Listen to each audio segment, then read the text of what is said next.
तो गुजरात में एक बार पता क्या हुआ, सारे बड़े घटनाएं गुजरात में ही होती है। गुजरात में जब शराबबंदी शुरू हुई थी, कुछ पुलिस वाले थे, उनको आदत थी शराब पीने की। एक डिस्ट्रिक्ट जज था जो शराब वाले मामले में काफी कठोर एक्शन ले रहा था,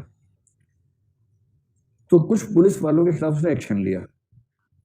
पुलिस वाले भड़क गए बुरी तरह से, तो उन्होंने क्या किया, रात को उसी घर में घुस गए, जज के घर में घुस गए और पी के गए थे। जब एक्शन हो ही गया तो फिर क्यों नहीं पिएगा आदमी, फिर आराम से पी के गए। बाहर चिल्लाने लगे, ओ जज बाहर, ओ जज बाहर, ऐसे करने लगे। तो अंत में जज साहब से आमना सामना हुआ। जज ने डांटा, उनको क्या कर रहे हो? बोले आज डांट सुनने नहीं आए हैं। जज को पकड़ लिया, कस के उठा के ले गए साथ में। और फिर क्या किया, दो लोगों ने जज का मुंह पकड़ा, एक ने शराब की बोतल खोली, जज के मुंह में ठूंस दी बोतल, और पीते हुए फोटो खींच ली बहुत सारी।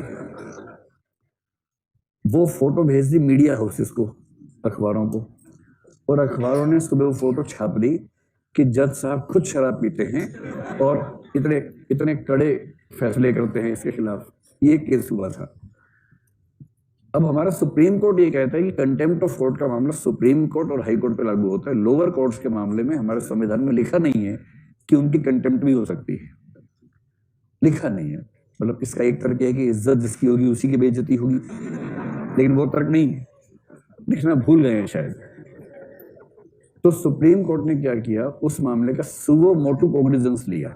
ये क्या होता है? स्वतः संज्ञान लिया और मामले को उठाया, जांच करवाई, उन पुलिस वालों की ऐसी की तैसी की अच्छे से, और फैसले में कहा कि सुप्रीम कोर्ट के कंटेम्प्ट ऑफ कोर्ट का मतलब है सुप्रीम कोर्ट के अधीनस्थ किसी भी कोर्ट का कंटेम्प्ट।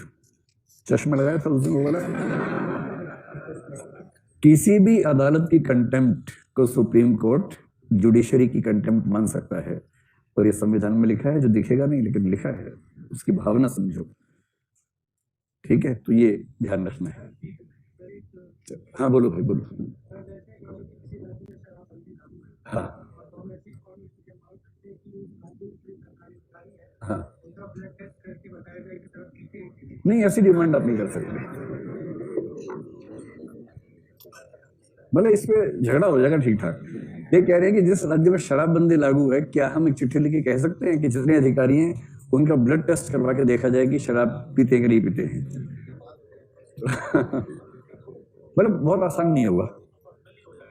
पर्सनल तो है, लेकिन इसका लोक हित से संबंध तो है ही कि सरकारी अधिकारी सरकार के कानून की तरह मान रहे हैं, लोक हित तो है ही इसमें। लेकिन उसके बाद भी मेरे ख्याल से कोई पीआईओ ऐसा करेगा नहीं, क्योंकि चांसेस हैं कि वो भी उनमें शामिल हो, रिस्क है ना। कोर्ट तो कुछ भी कर सकता है, चश्मा पहन ले उस दिन, सिंपल सी बात है।